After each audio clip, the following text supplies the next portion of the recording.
Welcome to another video tutorial of my YouTube channel Medicology. Series kingdom Animalia की आज दूसरी video है जिसमें हम पढ़ने जा रहे हैं फाइलम पॉरीफेरा।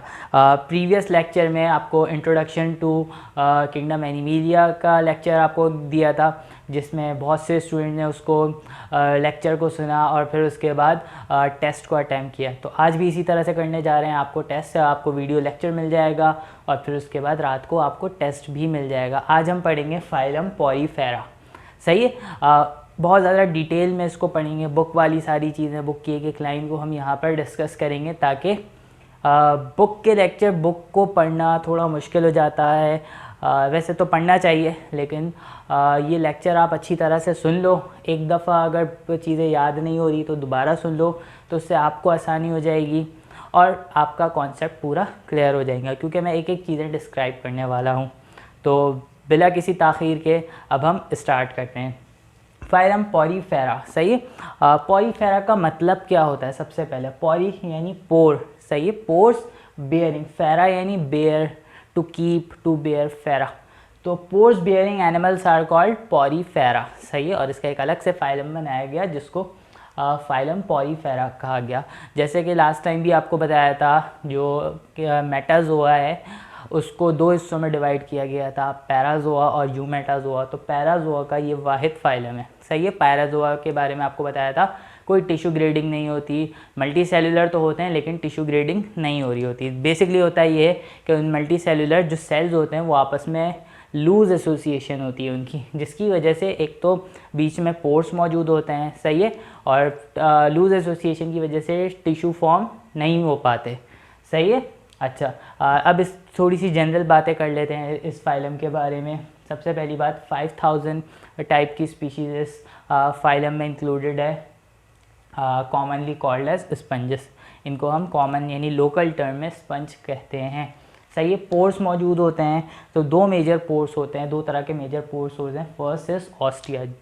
कैसे होते हैं? इसको हम इनकरेंट पोर भी कहते हैं, क्योंकि कोई भी मटेरियल है, कोई भी वाटर है, वाटर क्योंकि सारे एक्वेटिक एनिमल्स है, तो वाटर के जो मॉलिक्यूल्स है, वाटर जो है वो अंदर आता है इनकी बॉडी के ऑस्टिया की मदद से। अभी हम पढ़ेंगे ऑस्टिया भी क्या होता है। तो इसको हम इनकरेंट पोर भी कहते हैं, क्योंकि वाटर की एंट्रेंस होती है। सही है। थाउजेंड्स इन नंबर होते हैं, बहुत सारे होते हैं और स्मॉल इन साइज़ होते हैं। उसके बरक्स एक और पोर है जिसको हम ऑस्क्यूला या ऑस्क्यूलम कहते हैं। वो आउट करंट पोर है, जहाँ से वाटर या एक्सक्रीटरी मटेरियल बॉडी से एक्सपेल आउट होता है, निकलता है। ऑस्टिया से अंदर आएगा, ऑस्क्यूला से बाहर निकलेगा। फ्यू इन नंबर होते हैं, एक होगा, दो होगा और लार्ज इन साइज़ होंगे। सही है। अच्छा, कुछ जनरल कैरेक्टरिस्टिक्स एसिमेट्रिकल होते हैं, कोई सिमेट्री नहीं होती। A for absent, symmetry, symmetrical यानी कोई इनमें सिमेट्री नहीं होती। हम इसको कहीं से भी काटेंगे, दो इक्वल हाफ्स में डिवाइड नहीं होंगे।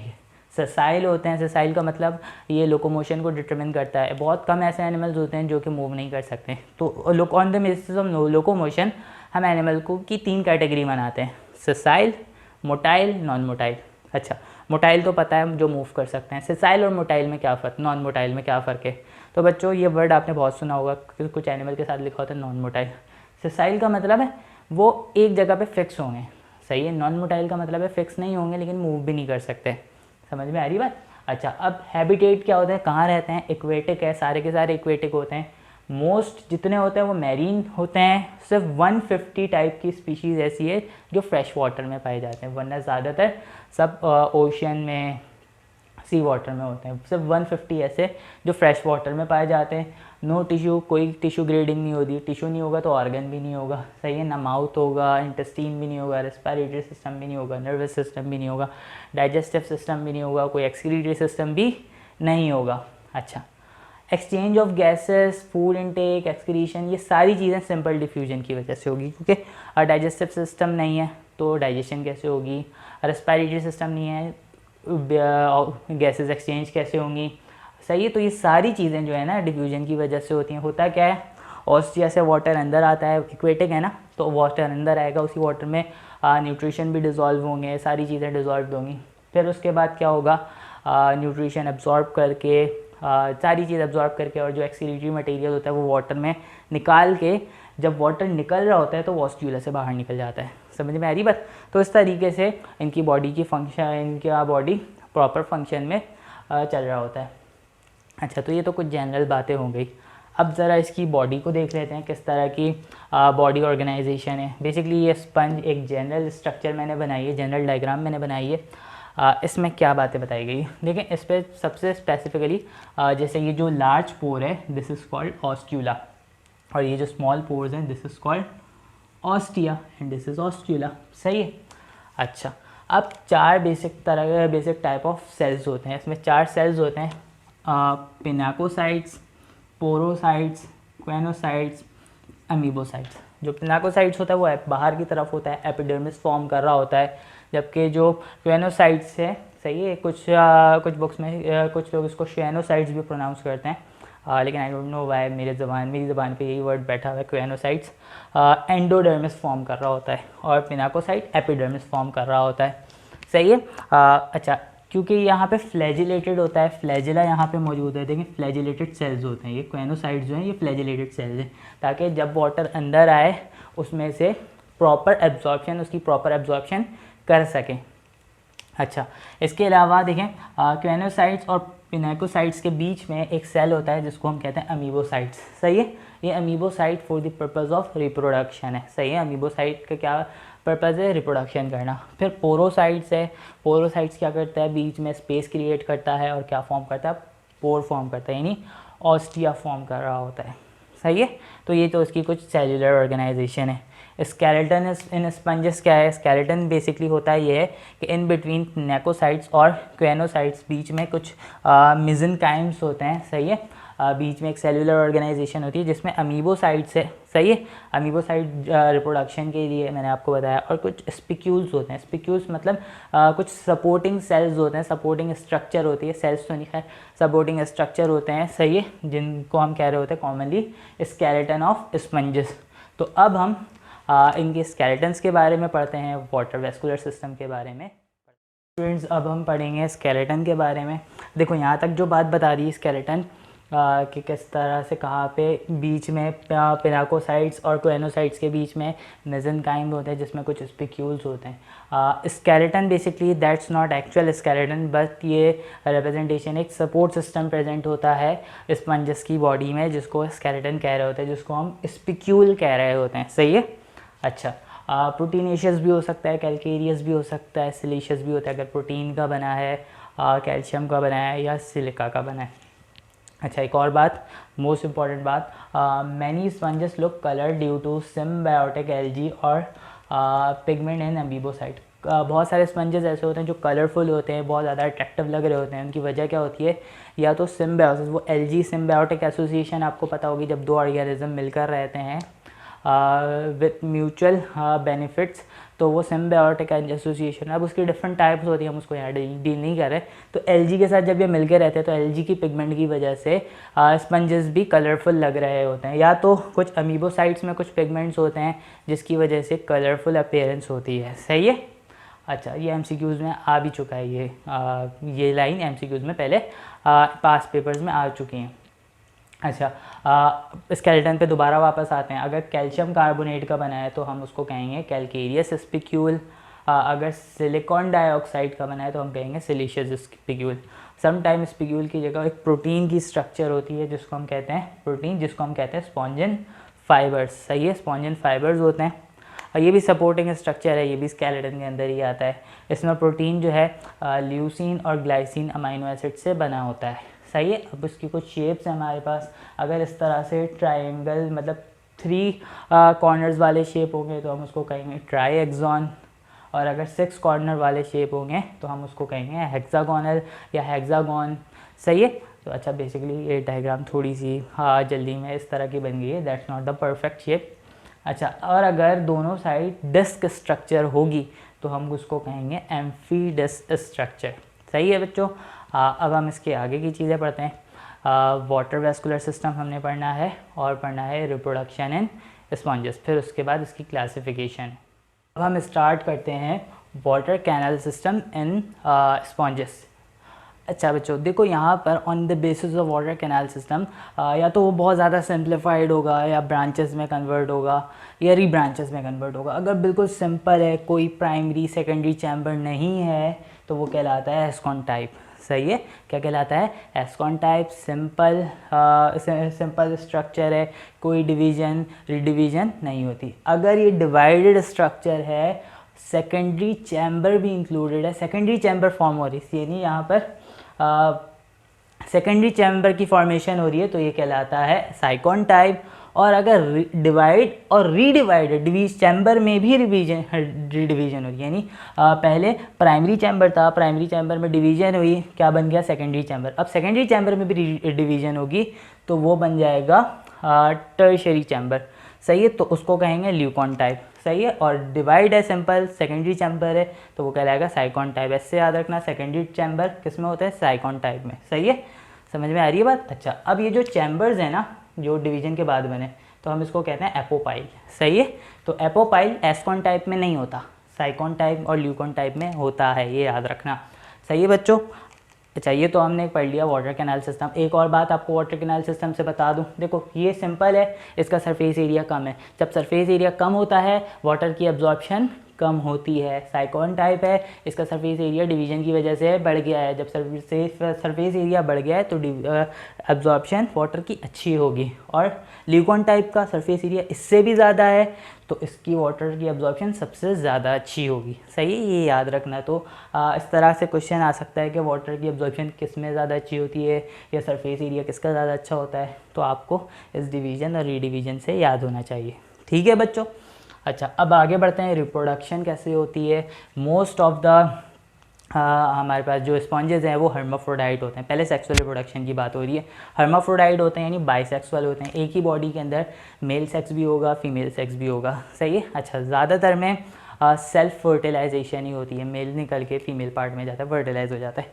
अच्छा, सम ऐसे होते हैं, कुछ ऐसे होते हैं जिनमें सेक्सेस सेपरेट होते हैं, मतलब अलग अलग बॉडी होती है, मेल की अलग बॉडी होती है, फीमेल की अलग बॉडी होती है। सही है, जिसमें होता क्या है, स्पर्म प्रोड्यूस होते हैं। स्पर्म और एग सेल कहाँ से प्रोड्यूस होते हैं? अमीबोसाइट से। अमीबोसाइट्स हमने अभी पढ़ा। सही है। अच्छा, स्पर्म प्रोड्यूस होते हैं मेल बॉडी से, वो निकल के जाएंगे कहाँ पे? फीमेल बॉडी में, वाटर करंट के ज़रिए से। सही है। अच्छा, क्योंकि इनमें कोई स्पेशलाइज ऑर्गन तो होता नहीं है। वाटर करंट स्पर्म प्रोड्यूस करेगा कौन? मेल बॉडी का अमीबोसाइट, वहाँ से वाटर करंट के ज़रिए से वो फीमेल बॉडी में जाएंगे। फीमेल बॉडी में क्या होगा? उनका अमीबोसाइट एग सेल प्रोड्यूस करेगा और ये फर्टिलाइज हो जाएगा एग सेल के साथ। एग सेल के साथ फर्टिलाइज हो जाएगा तो एक लार्वा फॉर्म होगा जिसको कहेंगे एम्फीब्लास्ट्यूला लार्वा। क्या कहलाएगा? एम्फीब्लास्ट्यूला लार्वा। ये फ्री स्विमिंग होता है, स्विम करता हुआ नीचे जाएगा बॉटम पे, वहाँ पे सेटल डाउन होगा और एडल्ट में ग्रो कर जाएगा। ये बच्चों ये बात याद रखना, एम्फीब्लास्ट्यूला लार्वा किस में होता है? स्पॉन्जेस में होता है। स्पॉन्जेस के लार्वा को क्या कहते हैं? एम्फीब्लास्ट्यूला लार्वा कहते हैं। क्या कहते हैं? एम्फीब्लास्ट्यूला कहते हैं। एम्फीब्लास्ट्यूला किस में होता है? स्पॉन्जेस में होता है, फ्री स्विमिंग होते हैं। सही है। अच्छा, तो ये तो हमने बात कर ली सेक्सुअल रिप्रोडक्शन की। ए सेक्सुअल की बात कर लेते हैं। रीजनरेशन होगी स्पॉन्जेस से ही, स्पॉन्जेस के फ्रेगमेंट से ही एक नया स्पॉन्ज जनरेट हो जाएगा, एक नया पॉरीफेरन जनरेट हो जाएगा, तो ये कहलाती है reproduction, A sexual reproduction by regeneration. एक और अनफेवरेबल कंडीशन से बचने के लिए उनमें एक स्पोर प्रोड्यूस होता है जिसको हम कहते हैं गेम्यूल। उनके स्पोर को क्या कहते हैं? गेम्यूल कहते हैं। क्या कहते हैं? गेम्यूल कहते हैं। ये कब प्रोड्यूस होगा?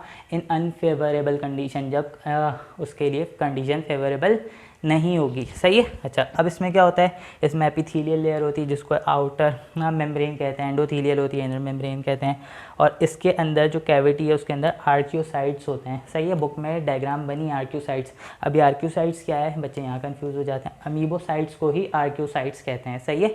फिर होगा क्या?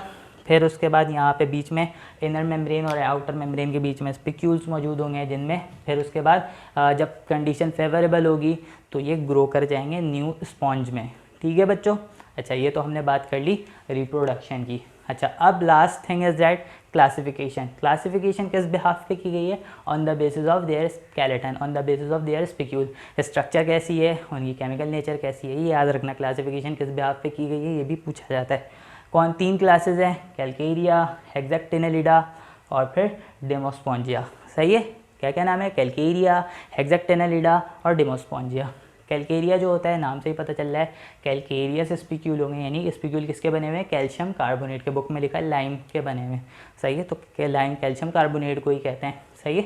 निडल लाइक होंगे, जो हमने ये स्ट्रक्चर पढ़ी थी ना इस तरह से ट्रायगोनल, तो इस तरह की स्ट्रक्चर किस में होती है, कैलकेरिया में। इसकी एग्जांपल क्या है, एस्कॉन और साइकॉन, सही है। कैलकेरियस क्लास में जो ऑर्गेनिज्म इंक्लूड है वो एस्कॉन है, साइकॉन है, ये याद रखना। एस्कॉन साइकॉन किस में है, कैलकेरियस में, किस में है, कैलकेरियस में, कैलकेरिया क्लास कैलकेरिया में, सही है। तो ये भी पूछा जा सकता है कि एस्कॉन में कैसी स्केलेटन होता है, तो आप क्या कहोगे, निडल लाइक होता है, यानी ट्राइगोनल होता है, और कैलकेरियस स्पिक्यूल्स होते हैं, सही है।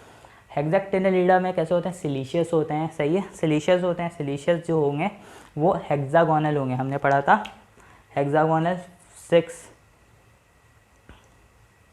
ऐसी स्ट्रक्चर होती है, बहुत परफेक्ट स्ट्रक्चर तो नहीं है लेकिन ये इस तरह की स्ट्रक्चर होती है, हेक्सागोनल होगी, सही है। इसकी एग्जांपल क्या है, यूप्लेक्टिला, सही, यूप्लेक्टिला होता है, सिलीशियस स्पिक्यूल होते हैं और हेक्सागोनल होते हैं। लास्ट में हमारे पास है डिमोस्पोंजिया, यहाँ पे स्पॉन्जिन फाइबर्स होते हैं, मैंने बताया था स्पॉन्जिन फाइबर किसको बोलते हैं, जब स्केलेटन प्रोटीन का बना हो। कौन से प्रोटीन होते हैं, ल्यूसीन होता है, ग्लाइसिन होता है, सही है। ल्यूसीन और ग्लाइसिन तो अमीनो एसिड है, उनसे बने हुए प्रोटीन होते हैं, तो हम क्या कहते हैं, स्पॉन्जिन फाइबर।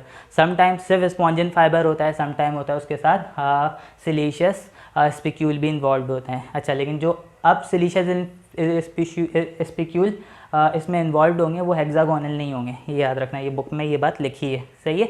इसकी एग्जांपल क्या है, स्पॉन्जिला, यूस्पॉन्जिला, कैलिना, ये सब इसकी एग्जांपल्स हैं, सही है। एग्जांपल्स, क्लास और ये चीज़ें याद रखना, ये चीज़ें ऑब्वियसली आपको रट्टा ही मारनी पड़ेगी, लेकिन मेरी वीडियो को देखकर समझ के आपको ये आइडिया हो गया होगा। यूप्लेक्टिला किसमें,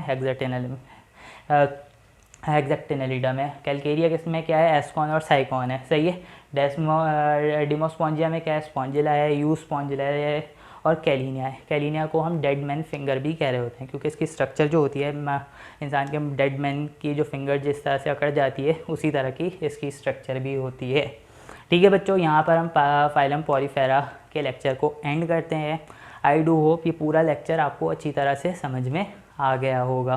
तो hope you like my efforts, और अगर आपको वीडियो पसंद आई है तो लाइक का बटन दबा दो और वीडियो को चैनल को सब्सक्राइब कर दो, और क्या कहते हैं अपने दोस्तों के साथ भी ये वीडियो शेयर करो। वीडियो देख ली, समझ में आ गई, अब आपको मेरे फेसबुक पेज में, जिसका लिंक डिस्क्रिप्शन बॉक्स में दिया हुआ है, वहाँ से आपको क्या मिल जाएगा, टेस्ट मिल जाएगा। वीडियो देख ली, समझ ली, अब क्या करोगे, टेस्ट अटैम्प्ट करोगे, ख़ुद को चेक करोगे कितनी चीज़ें आ गई हैं, कितनी चीज़ें नहीं आई है। ठीक है बच्चों, अगर वीडियो पसंद आई लाइक करो और चैनल को सब्सक्राइब करो, और कमेंट सेक्शन में बताओ कि वीडियो कैसी लगी, सही है। और अगर आप कोई सजेशन देना चाहते हो, कोई सवाल पूछना चाहते हो तो मुझसे पूछ सकते हो। अच्छा स्टूडेंट, अब इंशाल्लाह नेक्स्ट वीडियो में हमारी मुलाकात होगी, जिसमें हम पढ़ेंगे फाइलम निडेरिया। अपना ख्याल रखिएगा, तब तक के लिए अल्लाह हाफ़िज़। मैं आपका teacher doctor Mohammad Habib Amin. Thank you so much.